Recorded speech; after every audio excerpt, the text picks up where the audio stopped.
My name is Lieutenant Colonel Corey Chasse, and this is my 9/11 story. On 9/11, early in the morning, I was on my way down to Fort Dix, New Jersey to brief the one-star general on our monthly updates. And we were in a GS car, and Warrant Officer and I heard that a plane hit one of the Twin Towers. So I had him turn it up, and then we realized it wasn't a small plane, because we've had that before. It's not in New York, but in Jersey. And I realized that it was more than that. By the time we get down to Fort Dix, about 20 minutes later, I saw the TV in the cafeteria and realized it was more than that. It was a terrorist attack. So I went into the meeting, fashionably late. As a captain, it was okay. And I slid a Post-it over to the general, and he realized that there was more to what was going on outside of that room. So we went in the cafeteria, and shortly after, a second plane hit. And he disseminated us back to our duty positions, I went to Morristown, New Jersey, which is about 45 minutes out of New York City, and immediately started to set up an emergency operations center. Local police came and started working with us to figure out what to do. We secured the area, and to my surprise, and one of my proudest moments as a soldier, was the National Guard citizen soldiers that came forward to the armory that just started showing up in civilian clothes or in uniform to see what they could do, realizing they couldn't get paid. We didn't have orders. We didn't have anything. The only arms we had were the M16s and 9mm in the vault. We had no ammunition. The ammunition was an hour and a half away, so it's 3 hours total time. So we didn't know what was going on until we really got settled in later on that day. Battalion commander showed up that day and left it to me and the master sergeant to run. We realized the extent of the tragedy when the buildings collapsed, and we could see the smoke coming up over the horizon, and we immediately were dispatched to set up a triage on Liberty Island. And here's a picture from Trade Center a year before. Okay. That was a picture from a year, almost to the month prior to the attack, and Captain John Price and I were doing a World Bank protest security mission, just show of force for the National Guard.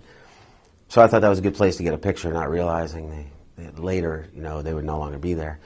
So we went to Liberty Park after the buildings collapsed, and they set up a triage, and we received no casualties. Nobody came across. So the next mission was to set up security on the Lincoln, Holland tunnels and the George Washington Bridge. So we dispatched soldiers to guard traffic coming in or out. We had to stop it all right there. Nobody could go in. Nobody could come out. And that was the scary part for the people in New York. They couldn't come out. And soldiers with guns on our own soil kind of disrupted everybody at that moment. It was kind of scary for all of us. And then after about a week or so, when things started still calming down, we could still see the glow of the whole New York City and the dust and the debris.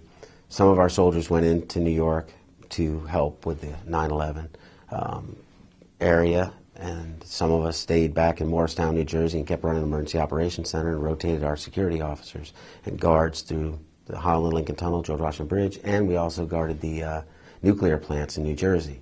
We weren't sure what was going to happen next. Thank God nothing did, but shortly after that, on the 17th, I was allowed to go to Ground Zero, and it was like a war zone. They had piles of ID cards. They had places where the subway was that ran down by the building, where the wall came down, where people were still just sitting, but they're expired. It was just amazing. The one thing that was touching was to see the firemen and policemen, every time they found a new body, they stopped what they were doing. Everybody in that area would put a flag over the body and give respect until the body was moved out of the hole, and that was pretty impressive. So it was a rude awakening for a lot of National Guard soldiers that hadn't been to theater, hadn't seen anything like that before during the Cold War, the first Gulf War. So it was pretty good experience for them, and only in a good way that it prepped them for what was to come next. When we went to Afghanistan, Iraq, and a third of the 112th Field Artillery was called up to do a security mission, they were more prepared for that. They were ready for it, and I think that going there really helped them understand what our mission was and why we had to do what we had to do. And we lost 4 soldiers from that battalion in 2003 and 4, and 2 of which were good friends of mine.